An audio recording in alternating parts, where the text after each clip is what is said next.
Hello everyone, welcome to Nandi. Let's discuss weekly current affairs. These are the topics we are going to discuss today. The first topic we're going to discuss today is regarding maritime boundary issue between India and Pakistan. ఇది న్యూస్లో ఎందుకు వచ్చింది first Maharashtra నుంచి ఒక fissure man వెళ్ళి ఈ maritime dispute area ఏదైతే ఉందో అక్కడ ఫిషింగ్ చేస్తున్నప్పుడు he was killed by Pakistan Maritime Security Agency. So that is why once again the maritime boundary issue between India and Pakistan came into picture. So let's see what the issue is all about. Rann of Kutch marshlands దగ్గర ఒక 96 kilometre strip of water ఉంటుంది దాన్నే sir creek అని అంటాం so sir creek అనేది India and Pakistan కి మధ్యలో ఉన్న maritime boundary issue so this is the first fact to be remembered actually ఈ సర్ క్రీక్ ఒరిజినల్ నేమ్ బన్గంగా కానీ బ్రిటిష్ మనని రూల్ చేస్తున్నప్పుడు ఒక బ్రిటిష్ రిప్రజెంటేటివ్ పేరుతోని మనం దాన్ని రీనేమ్ చేసాము సర్ క్రీక్ లాగా so this is the second thing and one more thing creek opens up into Arabian Sea ఇది రఫ్గా గుజరాత్లో ఉన్న కచ్ రీజియన్ని అండ్ పాకిస్తాన్లో ఉన్న సింధ్ ప్రావిన్స్ని డివైడ్ చేస్తుంది very very important fact to be remembered the Sir Creek divides the Kutch region of Gujarat from Sindh province of Pakistan so actually ఇప్పుడు ఇష్యూ ఏంటి అని అంటే ఇంటర్ప్రిటేషన్ ఇష్యూస్ అంటే పాకిస్తాన్ ఒకలాగా ఇంటర్ప్రిట్ చేస్తుంది అండ్ ఇండియా ఇంకోలాగా ఇంటర్ప్రిట్ చేస్తుంది అది అసలు నెవర్ ఎండింగ్ డిస్ప్యూట్ లాగా మారిపోయింది so what's the issue regarding interpretation let's see government of Sindh and Rao Maharaj of Kutch అంటే కచ్ కి సంబంధించిన ఒక king and government of Sindh మధ్యలో 1914లో ఒక అగ్రిమెంట్ జరిగింది ఆ అగ్రిమెంట్ ప్రకారం ఈ entire creek is given to government of Sindh so 1947లో ఇండిపెండెన్స్ వచ్చిన తర్వాత India was divided into Pakistan and India yes so Sindh province పాకిస్తాన్కి వెళ్ళిపోవడం వల్ల ఈ 1914 అగ్రిమెంట్ వల్ల సో కంప్లీట్ ఎంటైర్ క్రీక్ అనేది పాకిస్తాన్లోకి వచ్చేస్తుంది అని చెప్పేసి పాకిస్తాన్ క్లెయిమ్ చేస్తుంది సో ఫైనల్లీ ఇప్పుడు పాకిస్తాన్ చేసే క్లెయిమ్ ప్రకారం think that if it is sir creek so sir creek అనేది ఇండియా అండ్ పాకిస్తాన్ కి మధ్యలో ఉండే బౌండరీ ఇక్కడ ఉంటుంది అంటే సర్ క్రీక్ మొత్తం పాకిస్తాన్ కి వెళ్ళిపోతుంది so the boundary line which is claiming by the Pakistan is called as green line so next ఇప్పుడు నేను పిక్చర్ లో చూపిస్తాను so that you'll get a clarity కానీ ఇండియా ఏమంటుంది అంటే 1925లో ఒక మ్యాప్ ని డిపిక్ట్ చేశారంట ఆ మ్యాప్ లో ఈ సర్ క్రీక్ కి మధ్యలో నుంచి బౌండరీ వెళ్ళిందంట so that is mid channel 1925 map ప్రకారం and even not only 1925 present times లో ఇంటర్నేషనల్ మ్యారిటైమ్ లా ప్రకారం ఒక డాక్ట్రిన్ ఉంటుంది that doctrine was called as thalweg doctrine ఈ డాక్ట్రిన్ ఏంటి అని అంటే ఒక కంట్రీకి ఇంకో కంట్రీకి మధ్యలో ఏదైనా వాటర్ బాడీ ఉంది అనుకోండి సో ఆ మ్యారిటైమ్ బౌండరీ అనేది ఖచ్చితంగా మిడ్ వేగా ఉండాలి అంటే this part should be given to this country and this part should be given to this country so this is what according to the thalweg doctrine ఇవి రెండు క్లెయిమ్స్ చూపించి India ఏమంటుంది అంటే సర్ క్రీక్ ప్లేస్ అనేది boundary మధ్యలో నుంచి వెళ్ళాలి అని చెప్పేసి ఇండియా క్లెయిమ్ చేసింది so there are two interpretations by Pakistan and India. మరి సర్ క్రీక్ ఇంపార్టెన్స్ ఏంటి first thing it is a strategic location అంటే ఇండియా అండ్ పాకిస్తాన్ కి మధ్యలో it is a strategic location because ఈ ప్లేస్ లో ఏ ఆర్మీ ఉన్నా కానీ ఇట్ విల్ బి అఫెక్టింగ్ ద అదర్ కంట్రీ అంటే ఇండియన్ ఆర్మీ ఉంటే పాకిస్తాన్ వాళ్ళకి నచ్చదు పాకిస్తాన్ ఆర్మీ ఉంటే ఇండియాకి నచ్చదు and one more thing is it is considered as one among the largest fishing grounds in Asia ఏషియాలోనే లార్జెస్ట్ ఫిషింగ్ గ్రౌండ్స్ అంటే one among the largest fishing grounds గా సర్ క్రీక్ ని భావిస్తారు దట్ ఈస్ వై మహారాష్ట్ర నుంచి మరి ఆ sir creek place కి వెళ్ళి ఫిషింగ్ చేస్తున్నారు చాలా మంది సో ఫిషింగ్ రిసోర్సెస్ కి Sir Creek is much more famous and ఇంకొక వైటల్ రీజన్ ఏంటి అంటే there may be a possible presence of great oil and gas concentration under the sea so obviously ఈ సర్ క్రీక్ ఎవరికి వెళ్తుందో వాళ్ళకి ఈ advantage అంటే they can extract lot of oil and also gas from under the sea So this is the important things which you have to know about Sir Creek issue. So let's see the map in order to get proper clarity. So you can see here, this is a Sir Creek, the water body between Pakistan and India. So a green line anedi, if you can observe here, this is a green line. Yes. So this is the boundary which was claiming by Pakistan. అంటే sir creek మొత్తం అంతా మాకే వస్తుందని. కానీ India ఏమంటుంది, mid వేగా అంటే sir creek ఏదైతే ఉందో దాంట్లో మధ్యలో నుంచి బౌండరీ లైన్ అని వెళ్ళాలి అని చెప్పేసి ఇండియా క్లెయిమ్ చేస్తుంది.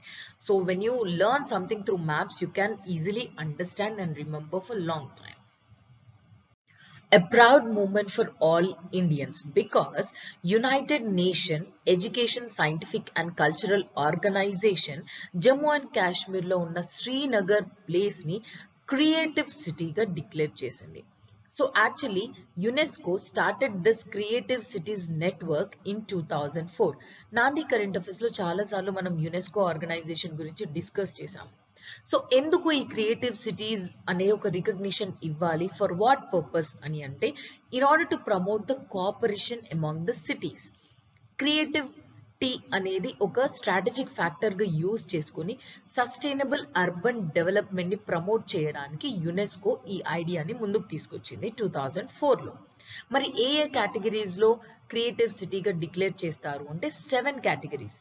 Crafts and folk art category, media, film, literature, design, gastronomy and media arts.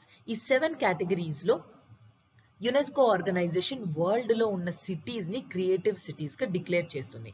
కాకపోతే ఏ సిటీస్ డిక్లేర్ చేస్తారు అంటే they have to apply for it. అంటే యునెస్కో ఆర్గనైజేషన్ కి వారు అప్లికేషన్ పెట్టుకోవాలి. ఇండియా నుంచి శ్రీనగర్ అండ్ గ్వాలియర్ ఈ 2 cities applied for creative city recognition, but only Srinagar కి మాత్రమే వచ్చింది. In which category friends? Crafts and folk art కేటగిరీలో.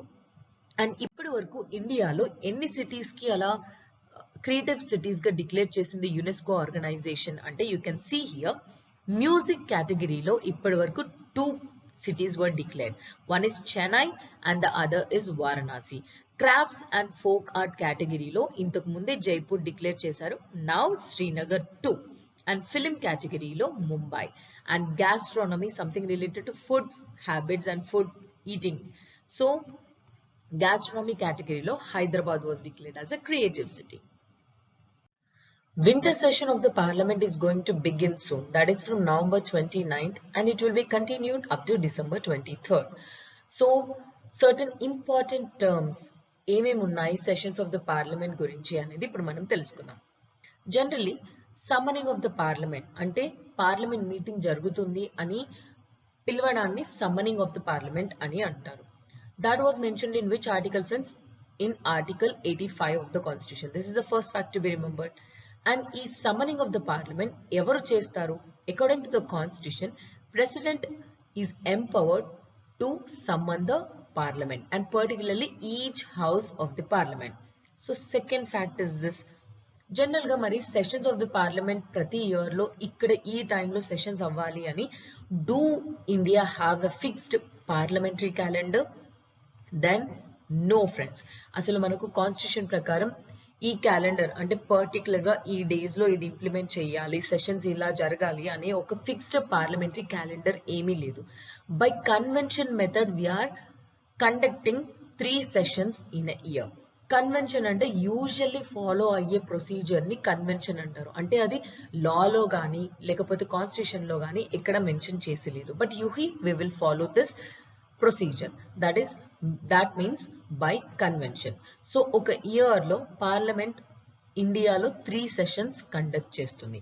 ఆ 3 సెషన్స్ ఏంటి అంటే the longest session among the 3 is the budget session. And it is considered as the first session of the parliament. Generally ఇది January ending లో start అవుతుంది and it will be continued either end of the April or first week of the May. So very important budget session మనందరికీ తెలుసు. So year on what the budget will be for present government schemes కి కానీ military department కి కానీ railways కి కానీ అలా different ఎంత అలొకేషన్ చేస్తున్నాము అని చెప్పేసి బడ్జెట్ సెషన్ జరుగుతుంది. ఈ సెషన్ అయిపోయిన తర్వాత ఇమ్మీడియట్ గా రెసెస్ పీరియడ్ స్టార్ట్ అవుతుంది. I tell you what is mean by recess in the next slide. So next is the second session will be in monsoon session. That will begins in July and it will finish in August.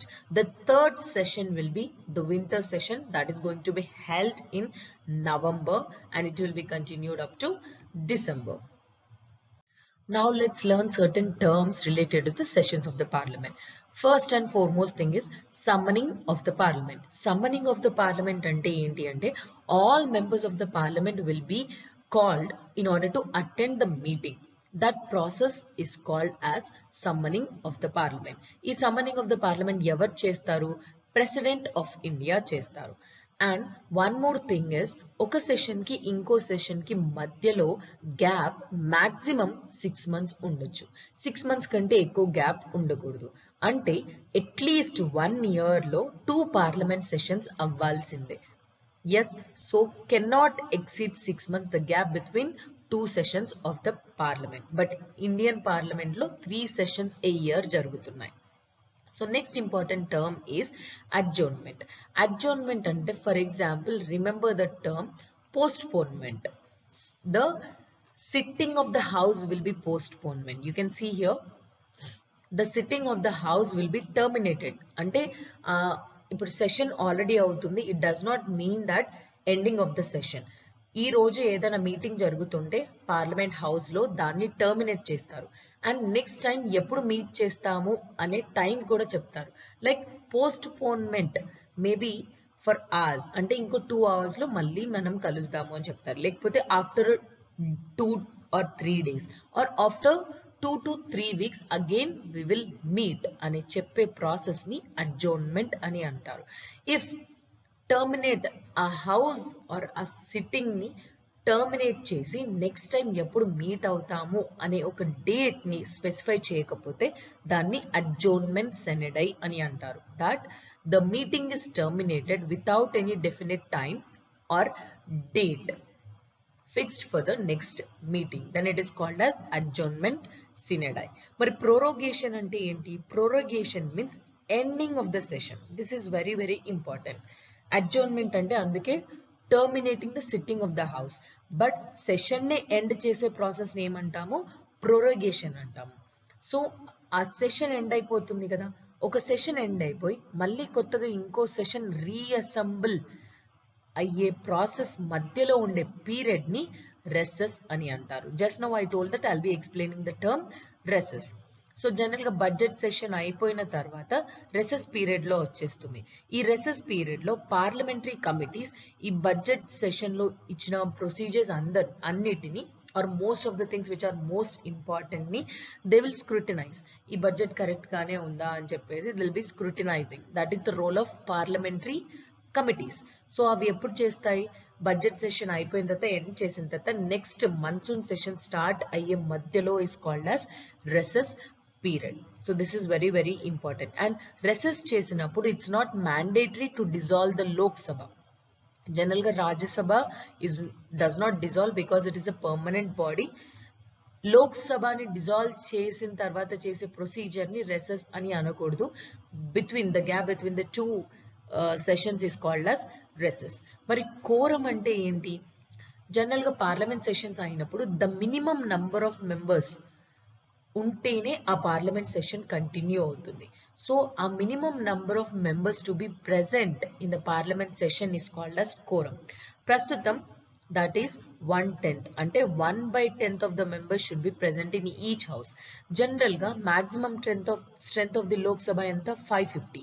అంటే దాంట్లో 10th అంటే 55 members should be present in Lok Sabha in order to conduct the sitting of the Lok Sabha. Rajya Sabha maximum members ఎంత? 250. So దాంట్లో 1/10 అంటే 25 members. At least 25 members ఉంటేనే ఆ Rajya Sabha session జరుగుతుంది. This is what called quorum. Now let's discuss about northeast monsoon. General గా monsoon అంటే for time being you consider it as a rainfall. So ఈ north east monsoon వల్ల ఇండియాలో ఎక్కడెక్కడ rainfall experience అవుతుంది? Tamil Nadu, Kerala and Andhra Pradesh mostly. Even some parts of Telangana and Karnataka also receive certain part of rainfall because of northeast monsoon. In northeast monsoon generally గా ఏ time period లో వస్తుంది? Somewhere in between October to December. This is a permanent feature of the Indian subcontinent's climate system. Indian climate system ప్రకారం general గా మనం summer season లో, that is from June to somewhere around September, ఈ period లో మనకి rainfall అనేది ఎక్కువగా వస్తుంది. That almost 75% of the India's annual rainfall is received in summer monsoon. ఆ సమ్మర్ మన్సూన్ నే సౌత్ వెస్ట్ మన్సూన్ అని అంటారు. You can see here I draw the directions here. South west monsoon అంటే it will be like origin of the wind will be like this. అంటే మనకి ఇలా వస్తాయి winds India పైకి. So దాని వల్ల ఇండియాకి 75% రెయిన్ఫాల్ వస్తుంది. అండ్ వింటర్లో కూడా మనకి రెయిన్ఫాల్ వస్తుంది. That is due to north east monsoons. అంటే ఇక్కడ ఆరిజిన్ అవుతాయి. The wind direction will be like this. So origin ఎక్కడ ఉంటే దానికి ఆ పేరు పెట్టారు అంతే, in order to make you understand properly. Yes, so north east monsoon వల్ల అంటే వింటర్ లో ఈ మన్సూన్ వస్తుంది. So India will receive only 11% of its annual rainfall. And north west region లో అండ్ పర్టికులర్ గా పంజాబ్ అండ్ హర్యానా ఈ ప్లేసెస్ లో కూడా వింటర్ లో రెయిన్ఫాల్ వస్తుంది. That is not due to north east monsoon, it is due to western disturbances. This is also very very important. ఈ 3 diagrams నేను ఇప్పుడు మీకు పిక్చర్స్ లో చూపిస్తాను so that you'll get the clarity.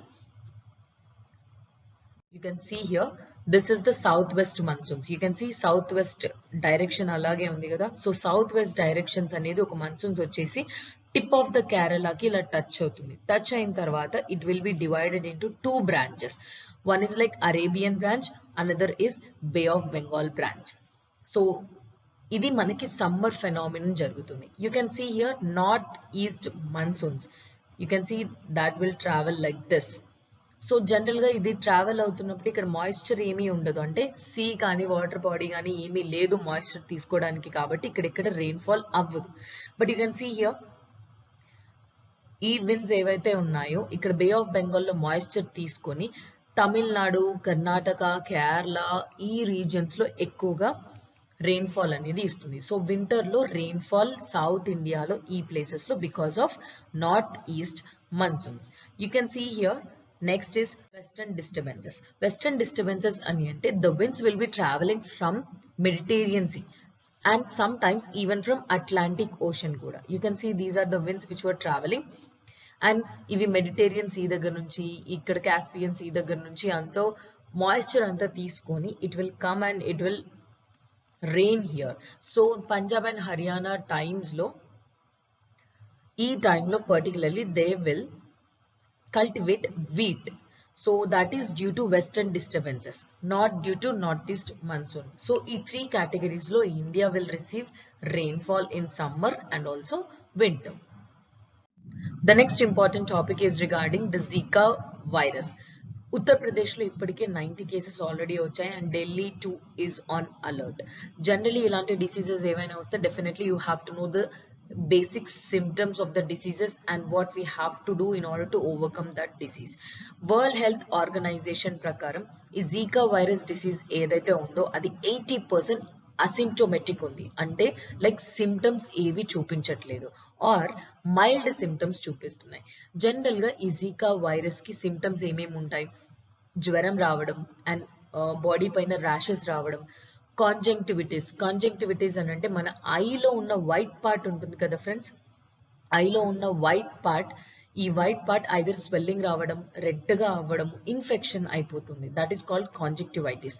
And body pains రావడం, joint pains రావడం, ఇలాంటి symptoms can be seen in Zika virus. General గా మనకి కోల్డ్ అయినా ఫీవర్ వచ్చినా ఈవెన్ కరోనా వైరస్ వచ్చినా కూడా almost the symptoms are similar.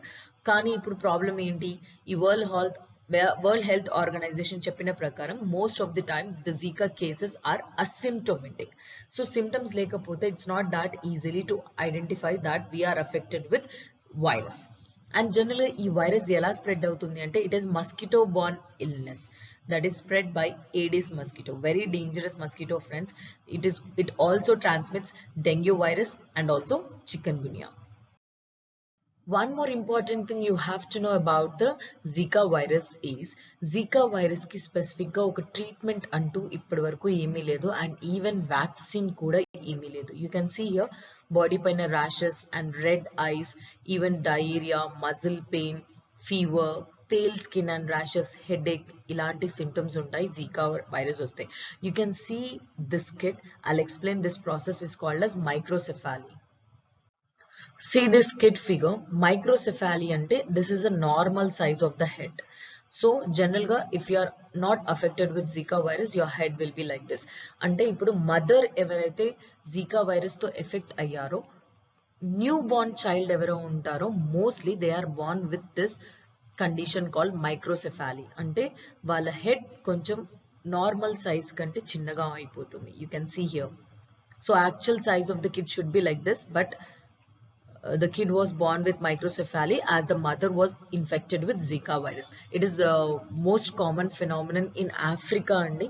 So definitely we have to overcome it in order to give a healthy child.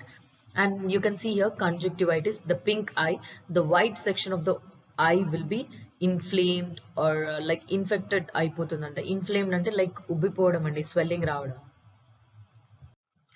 NGO's petition against FCRA Amendment 2020. FCRA అంటే Foreign Contribution Regulation Act or Law. So already Nandi current affairs lo నేను Foreign Contribution Regulation Act and particularly amendments procedures గురించి already discuss చేశాను.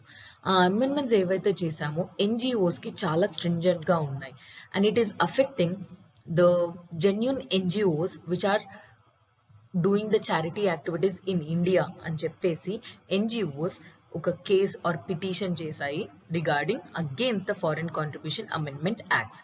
So ఇప్పుడు 2020లో amendment ఏం చేశారు and what is this foreign contribution, I will just give you glimpse. జనరల్గా ఇండియాలో ఉన్న NGOs ఉంటాయి కదా, అవన్నీ ఫారెన్ కంట్రీస్ నుంచి మనీ రిసీవ్ చేసుకుంటాయి. సో ఈ మనీ రిసీవ్ చేసుకోవాలి అని అంటే certain rules and regulations follow అవ్వాలి. ఆ rules and regulations foreign contribution regulation యాక్ట్లో మెన్షన్ చేసి ఉంటాయి. ఎందుకు అనంటే according to the government and intelligence bureau ఈ మనీ అనేది ఇల్లీగల్గా ట్రాన్స్ఫర్ అవుతుంది అండ్ పర్టికులర్లీ టెర్రర్ ఫైనాన్సింగ్కి యూస్ అవుతుంది అండ్ ఈవెన్ నేషనల్ సెక్యూరిటీ, మన ఇండియన్ నేషనల్ సెక్యూరిటీని ఓవర్కమ్ చేయడానికి యూస్ చేస్తున్నాయి కొన్ని NGOs అని ఎలిగేషన్స్ ఉన్నాయి. సో మనీ అనేవి ఒక కంట్రీ నుంచి ఇంకో కంట్రీకి ట్రాన్స్ఫర్ అవుతున్నాయి అని అంటే like definitely the domestic country have to take care about it. So ఆ రూల్స్ అండ్ రెగ్యులేషన్సే మనకి ఫారిన్ కాంట్రిబ్యూషన్స్ రెగ్యులేషన్స్ యాక్ట్లో మెన్షన్ చేసి ఉంటాయి. So this is what FCRA. మరి 2020లో రీసెంట్గా అమెండ్మెంట్స్ ఏం చేశారు అని అంటే ఇండియాలో ఉన్న NGOs compulsory they have to open a bank account in Delhi. ఎందుకంటే ఫారిన్ నుంచి ఏ కాంట్రిబ్యూషన్స్ వచ్చినా కూడా అది ఢిల్లీ SBI బ్రాంచ్లో ఏదైతే ఉంటుందో దాని నుంచే మిగతా వాళ్ళందరికీ ట్రాన్స్ఫర్ అవ్వాలి అనే ఒక రూల్ పెట్టారు. సో జనరలీ ఈ ప్రాసెస్ వల్ల ఏమవుతుంది, అన్ని NGOs ఢిల్లీకి వచ్చి బ్యాంక్ అకౌంట్ ఓపెన్ చేయడం కష్టం. అండ్ ఈవెన్ లైక్ నౌడేస్ మనం అందరం like online bank accounts open చేస్తున్నాం, even though it is a normal process, but NGOs ఎక్కువ మనీ రిసీవ్ చేస్తాయి కాబట్టి if something goes wrong then definitely they have to visit the Delhi. So it's not a viable option for all NGOs, like చిన్న చిన్న NGOsకి అయితే అసలే కాదు. And next important amendment is public servants ఎవరైతే ఉంటారో they are prohibited to receive the foreign contribution. అంటే కొంతమంది పబ్లిక్ సర్వెంట్స్ కూడా NGOs ఎస్టాబ్లిష్ చేసి ఉంటారు కదా, సో వాళ్ళకి అండ్ పబ్లిక్ సర్వెంట్స్ అకౌంట్స్లో అంటే వాళ్ళ పర్సనల్ అకౌంట్స్లో ఫారెన్ కాంట్రిబ్యూషన్స్ అనేవి అస్సలు రిసీవ్ అవ్వకూడదు.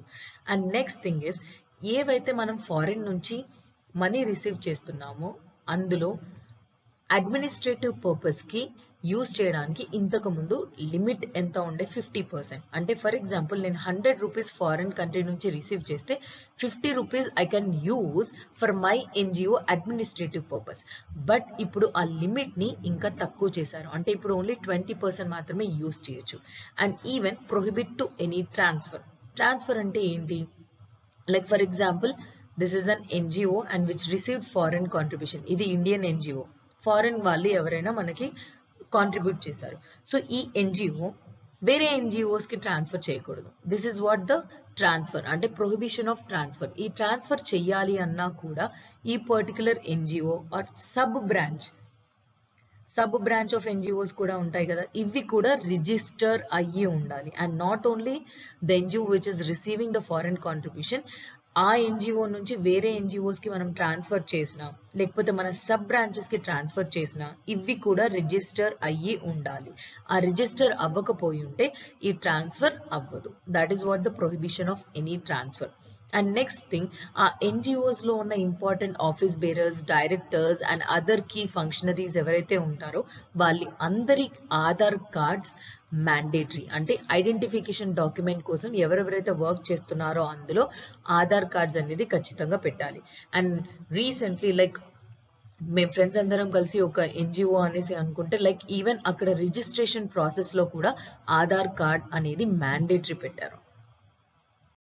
As I already told you that NGOs ఏవైతే ఉంటాయో అవన్నీ పిటిషన్ చేశాయి that the amendments were severely restricted and foreign funds receive చేయకపోవడం వల్ల మేము చారిటీ ప్రాసెస్ సరిగా చేయలేకపోతున్నాము. At least for philanthropic organizations like you have to ease the rules అని చెప్పేసి ఎన్జిఓస్ అన్ని పిటిషన్ చేశాయి. మరి గవర్నమెంట్ ఆర్గ్యుమెంట్ ఏంటి? I already told you this also that intelligence bureau ప్రకారం ఈ ఫారెన్ ఫండ్స్ ఎవరైతే ఇండియాకి వస్తున్నాయో those were used against national peace and security. And even allegations are there like money was also used to train the Naxals in the country. So there was a like it's a two-edged sword. Ante NGOs cheppedi kuda correct and even government cheppedi kuda correct. So how the procedure will be, let's see in further weekly current affairs. Union Cabinet brings back MP-LAD scheme. So MP-LAD scheme full form ఏంటి? Members of the Parliament Local Area Development Scheme. So name చూడగానే we'll understand at least a clue about the scheme and what the scheme is all about. So ఇప్పుడు brings back ఏంటి అంటే already ఈ scheme launch చేసేసారు 1993లోనే and it continued. But covid pandemic situation వల్ల 2 years దీన్ని halt చేశారు. Like 2020 నుంచి 22 వరకు దీన్ని హాల్ట్ చేశారు. So again they want to revive this scheme. So ఈ స్కీమ్ ఏంటి అంటే మెంబర్ ఆఫ్ పార్లమెంట్ జనరల్ గా ఒక కాన్స్టిట్యుయెన్సీ నుంచి ఎలెక్ట్ అవుతారు. ఎస్, సో ఆ కాన్స్టిట్యుయెన్సీలో లోకల్ ఏరియాస్లో వాళ్ళ రిక్వైర్మెంట్ని బట్టి infrastructure development or basic infrastructure development అనేది చెయ్యాలి అని రికమెండ్ చేస్తారు ఆ కాన్స్టిట్యుయెన్సీకి సంబంధించిన MP. So the scheme is all about this. In order to create a durable community assets అంటే long lasting community assets like community infrastructure కావచ్చు, వాళ్ళ లోకల్ నీడ్స్కి ఏది రిక్వైర్మెంట్ ఉంటే అది. ఫర్ ఎగ్జాంపుల్ పర్టికులర్ కాన్స్టిట్యుయెన్సీలో ఒక ట్యాంక్ కట్టాలి, వాటర్ ట్యాంక్ కట్టాలి, and particular కాన్స్టిట్యుయెన్సీలో లైక్ రోడ్స్ అండ్ రైల్వేస్ కట్టాలి. సో అలాంటి థింగ్స్ ఏవైతే ఉంటాయో అవన్నీ రికమెండ్ చేస్తారు ఆ పర్టికులర్ కాన్స్టిట్యుయెన్సీకి సంబంధించిన మెంబర్ ఆఫ్ పార్లమెంట్. సో ఈ ఎంపీ కాన్స్టిట్యుయెన్సీకి ఒక్కొక్క కాన్స్టిట్యుయెన్సీకి పర్ ఇయర్ 5 crore rupees వస్తాయి and fully funded by the government. And special focus system కూడా ఉంది ఈ స్కీమ్లో. Like at least 15% of the allocation should be done on the areas of schedule caste population and 7.5% of the areas should be given to the ST population. And these are the things about the MP-LAD scheme. ఏవైతే 5 crore ఉన్నాయో అవి release చేసేది ఎవరికి release చేశారు? Those were released in the terms of grants in aid. అంటే back మళ్ళీ interest loans లాగా కాదు, గ్రాంట్స్ ఇన్ ఎయిడ్ లాగా సెంట్రల్ గవర్నమెంట్ ఈ ఫండ్స్ ని రిలీజ్ చేస్తుంది directly to the district authorities. MP constituency కదా, సో ఎంపీ అకౌంట్లో పడతాయి డబ్బులంతా అని అనుకోవద్దు. ఆ డిస్ట్రిక్ట్ అథారిటీస్ ఎవరైతే ఉంటారో వాళ్ళకి ఆర్ వాళ్ళ అకౌంట్స్లో ఈ ఫండ్ అనేది రిలీజ్ అవుతుంది. And this fund is non lapsable. Lapsable fund అంటే ఏంటి అంటే ఫర్ ఎగ్జాంపుల్ ఒక స్కీమ్కి నేను 100 రూపీస్ లాంచ్ చేశాను. ఆ స్కీమ్కి ఈ 100 రూపీస్ యూజ్ అవ్వకపోతే ఇవన్నీ మళ్ళీ బ్యాక్ వెళ్ళిపోతాయి సెంట్రల్ గవర్నమెంట్కి. So this type of funding mechanism is called as lapsable mechanism. మరి నాన్ ల్యాప్సబుల్ అంటే ఇప్పుడు పర్టికులర్ ఇదే స్కీమ్కి ₹100 మనం ఆల్రెడీ ఇస్తే అవి ఈ ఇయర్ యూస్ చేయలేదు. So next year funding mechanism ఏదైతే ఉంటుందో ఆ ఫండింగ్ మెకానిజం కి అడిషనల్ గా ఇవి నెక్స్ట్ ఇయర్ యాడ్ అయిపోతాయి. అంటే non lapsable fund. You can see here the liability of the funds not released in a particular year is carried forward to subsequent years subject to eligibility. So such type of funds are called as non-lapsable. The next topic is regarding collaring 10 fishing cats. And in order to identify this fishing cats, you can see this is a fishing cat. And conservational biologist of Wildlife Institute of India. Wildlife Institute of India ekkada undi friends? Dehradun lo. This is the first fact to be remembered. And ee fishing cats అనేవి ఎక్కువగా Coringa wild life సాంక్చురీలో ఉంటాయి. Coringa wild life sanctuary ఎక్కడ ఉంది? ఆంధ్రప్రదేశ్లో. So next వీక్లో ఈ fishing cats ని identify చేసి అవి ఎక్కడ ఉన్నాయి, వాటి హ్యాబిటేట్స్ ఏంటి, and they'll try to research about all this fishing cats. And ఇది కంట్రీలోనో first search project led by principal investigator Bilal Habib. ఇప్పటి వరకు ఏషియాలో సిమిలర్ ప్రాజెక్ట్ అయ్యింది బంగ్లాదేశ్లో మాత్రమే, అండ్ సెకండ్ ఇండియాలో జరుగుతుంది.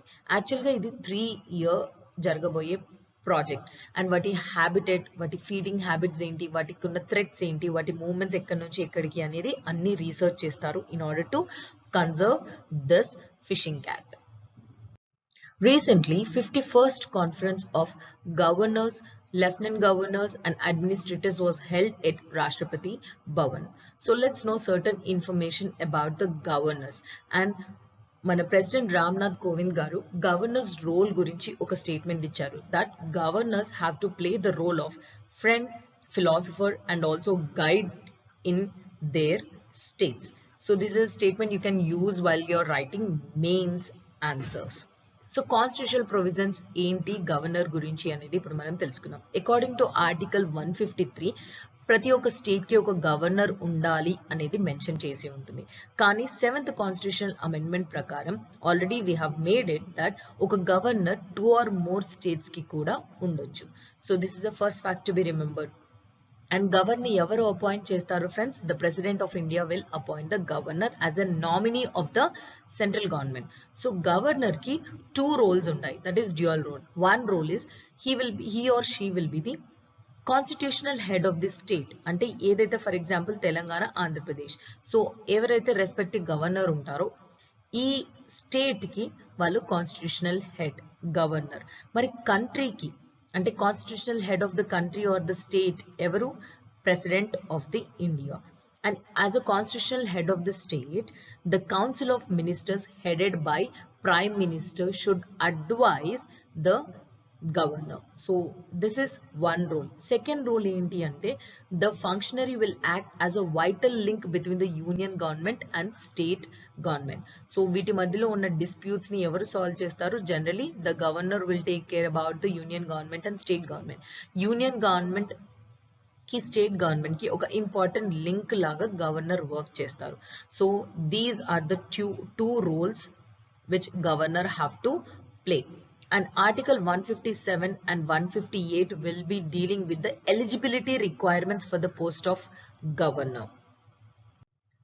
And you can see here, I have mentioned certain articles related to governor. Article 161 prakaram, these are the powers of governor in order to pardon, reprieve, retreat and cheppesi. You have certain pardoning powers for the governor that is mentioned in Article 161. Article 163 prakaram, the Council of Ministers headed by CM governor చేసే functionaries ఏవైతే ఉంటాయో except discretionary power. Discretionary power అంటే governor ఎవరి help తీసుకోకుండా తనకు తాను చేసే powers ని డిస్క్రిషనరీ పవర్స్ అంటారు. ఎక్సెప్ట్ దాంట్లో కాకుండా మిగతా అన్ని ఫంక్షనరీస్ లో governor will be taking the help and advice from council of ministers headed by chief minister. That is mentioned in Article 163. Article 164 lo governor will appoint the chief minister and also other ministers recommended by the chief minister ani mention chesi untundi. And Article 200 prakaram governor assents, withhold assents or reserves the bill for the consideration of the president అంటే legislative assembly, state కున్న legislative assembly ఏదైనా bill pass చేస్తే ఆ బిల్లుకి assigned ఎవరు ఇస్తారు అంటే sign చేసేది ఎవరు, గవర్నర్. లేకపోతే దాన్ని సైన్ చేయకుండా రిజెక్ట్ కూడా చేయొచ్చు, లేకపోతే రిజర్వ్ కూడా చేయొచ్చు. అంటే ప్రెసిడెంట్ కి ఈ బిల్లుని పంపించాలి అని చెప్పేసి రిజర్వ్ చేయడాన్ని reserve the bill for the consideration of the president అంటారు. ఇవన్నీ ఎవరు చేస్తారు, governor, according to article 200. And next is according to article 213 even governor can promulgate the ordinances, very very important. And president can promulgate the ordinance according to article 1, 2, 3. Governor in the state can promulgate the ordinance according to article 2, 1, 3. The next important topic is regarding e-Amrit. You can see here, this is a web portal. And direct గా నేను web portal ఏదైతే ఉంటుందో దాన్నే screen shot ఇక్కడ పెట్టాను. You can see here government of India and Niti Aayog, e-Amrit, and what they have to do, zero pollution delivery, go electric campaign, and all these are the things which are related to e-Amrit, e-mobility at a glance. So let's see what is this e-Amrit portal is all about. e-Amrit portal ని recent గా on going COP26 summit ఉంది కదా friends, అందులో launch చేసింది India. And e-Amrit portal ఏంటి అంటే it is like a one stop destination for all information on electric vehicles. ఇప్పుడు electric vehicles కి సంబంధించిన ఆల్రెడీ ఫ్రీక్వెంట్లీ ఆస్డ్ క్వశ్చన్స్ అని కొన్ని వెబ్సైట్స్ లో ఉంటాయి. అలా ఫ్రీక్వెంట్లీ ఆస్డ్ క్వశ్చన్స్ కావచ్చు, అండ్ ఏవైనా మిత్స్ అంటే మీకు ఎలక్ట్రిక్ వెహికల్స్ గురించి ఏవైనా allegations or different assumptions ఏవైనా ఉంటే అవిటిని క్లారిఫై చేస్తుంది. And how to adopt the electric vehicles, and వాటిని ఎక్కడ కొనాలి, ఎలా ఇన్వెస్ట్మెంట్ ఆపర్చునిటీస్ చేయాలి, what are the policies related to buying of electric vehicles, and subsidies ఏమైనా ప్రొవైడ్ చేస్తున్నారా, all information about the electric vehicles will be found at one stop destination, that is e-Amrit portal. మరి దీన్ని ఎవరు develop చేశారు, ఎవరు host చేశారు అంటే it is by NITI Aayog in collaborative knowledge exchange program with UK government. This is very very important fact to be remembered. Already India and UK government కలిసి మనకి once and one grid అని చెప్పేసి COP26 లోనే launch చేశారు. So again you have to remember e-Amrit portal, this is exclusively in India. And ఇప్పటి వరకు electric vehicles పైన already government కొన్ని స్కీమ్స్ లాంచ్ చేసింది, like fame scheme and the PLI schemes. So comment about FAME and PLI schemes in the comment box. UNFCCC, United Nations Framework Convention on Climate Change లో ఉన్న conference of parties గురించి ఇప్పటి వరకు చాలా సార్లు discuss చేశాను. And COP26 recent గా ఎక్కడ జరిగింది ఫ్రెండ్స్, స్కాట్లాండ్ లో గ్లాస్గో అనే ప్లేస్ లో జరిగింది. We already know it. And next COP27 ఎక్కడ జరగబోతుంది, షర్మ్ ఎల్ షేక్ అనే ప్లేస్ లో, దట్ ఈస్ ఇన్ ఈజిప్ట్.